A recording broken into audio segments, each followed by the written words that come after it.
Hey everyone, welcome to another installment of Harry Potter Theory. Today, we're going to be discussing the probability of whether or not Santa's elves have any relation to the House Elves that appear throughout Harry Potter. As I'm sure you can appreciate, this is a somewhat complicated topic. First of all, there's an absurd amount of elven lore that has existed over the centuries. Of course, the elves that are rumoured to reside in the North Pole with jolly old Saint Nick are just one of many, because, of course, elves are a common component of just about any fantastical realm created by novelists. One really doesn't have to think very hard or for very long to come up with a list of books and movies that include this magical species. Lord of the Rings, The Witcher, these are just a couple of the most popular and commonly known series and universes that include an elven people. So why compare the House Elves of Harry Potter with Santa Claus's elves? Well, in my opinion, there are just one too many similarities between these two sets of elves to ignore. If we are ready to accept that both these creatures exist within the same universe, which I assume we are, since Christmas is acknowledged by the characters of Harry Potter throughout the books and films, and in a world where magical beings clearly exist, it'd be rather ridiculous to rule out that Santa also exists. So, if we are ready to accept that both sets of elves exist in the same universe, then it's only logical to assume that they are related, however distantly. Let's start with the obvious. Since we're not simply comparing these two elven populations in the video, we're actually looking to uncover whether or not they are indeed related, linked, or what have you. That means that we must first establish how Santa, the North Pole, and his elves would fit into the Harry Potter universe and wizarding world as a whole. Well, to begin with, what's most obvious to me is that Santa is a wizard. Yes, I said it. Please don't come after me too harshly in the comments. I mean, Saint Nick is pretty much the most obvious and widely known, not to mention most widely accepted, example of a magical being. Right? For starters, he's lived for centuries, something only Wizardkind is known to do among us humanoid beings. Second of all, he has a long white beard. Okay, no, I'm only joking. Although, if you really think about it, all of the most well-known wizards have had long white beards. Albus Dumbledore, Merlin, there just might be something there, no? Anyway, then there's the fact that he's able to deliver gifts to each and every child on Earth, despite a drastic increase in population over the last few decades.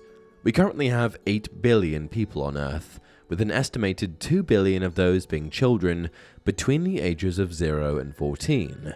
So how could one man deliver gifts to 2 billion children in one night? It's clearly the work of magic. Sure, he's got the whole different time zones thing on his side, so he's got an extended night situation going on, but how else would he visit the home of each and every child around the globe within such a constrained timeline? Say it with me now, magic. And not just any magic, powerful magic. And since Santa himself is not an elf, that leaves the only possible explanation for his abilities is that he is indeed a wizard. Right, so once you're able to clearly draw the line between the magic of Santa Claus and the wizarding community as we know it from the Harry Potter universe, it's not unreasonable to come to other connections between the two worlds. Let's start with what we know in terms of the House Elves from Harry Potter. Throughout the series, we come to know about the existence of House Elves, first introduced by way of the atypical house elf Dobby in the Chamber of Secrets. In most cases, house elves are bound to serve one family of witches and wizards, tied to their servitude by way of a magical contract. These contracts require them to act in the best interest of their masters, whatever the cost, and the contracts are unbreakable unless a member of the wizarding family whom the elf serves bestows or gifts an item of clothing upon or to their elf. Through our acquaintance with a couple specific elves, namely Dobby, originally enslaved by the Malfoy family, it's also revealed that even the elves who become free maintain a rather astounding, and by all accounts unintentional, sense of duty towards their former masters. For example, Dobby, despite having no love for the Malfoys, causes himself harm when he speaks ill of his former masters. Actions such as this make it quite obvious, at least to me, that there's more at work here than just a magically binding contract. It brings to light the question of whether or not these house elves have been bred to be dutiful, obedient servants, a theory further supported by the fact that there is only ever one house elf per wizarding family, suggesting that in order to continue their species, house elves would need to be intentionally brought together to mate. A rather disturbing thought, if you ask me. In any case, if this is a subject that interests you, I highly recommend you check out my previous video on the subject, Why Do Elves Serve Wizardkind if they're so powerful? By contrast, what does popular culture, long-standing myths and many a legend tell us about the elves that reside alongside Santa Claus up in the North Pole? Well, to start, we know that they all serve Santa in his efforts to make toys for the children of the world. Seems innocent enough. However, many depictions of Santa and the elves show the elves also caring for Mrs. Claus's needs. This makes it rather unclear as to whether the elves are responsible for tasks such as making Santa Claus's meals and tending to his housekeeping throughout the year in the same way house elves do for the wizarding community. This also brings up the elves' personal interests. Are they working to serve Santa against their will, operating as the house elves do under a magically binding contract that forces them to make toys and serve Saint Nick, or are they more like cheerful volunteers, who are there by choice because they simply want to fill the world with joy and help make children smile? And with questions like these, it's hard not to wonder if these elves are the same type of creatures as the house elves. Are they related at all? It seems almost impossible to think that they have absolutely no relation with one another.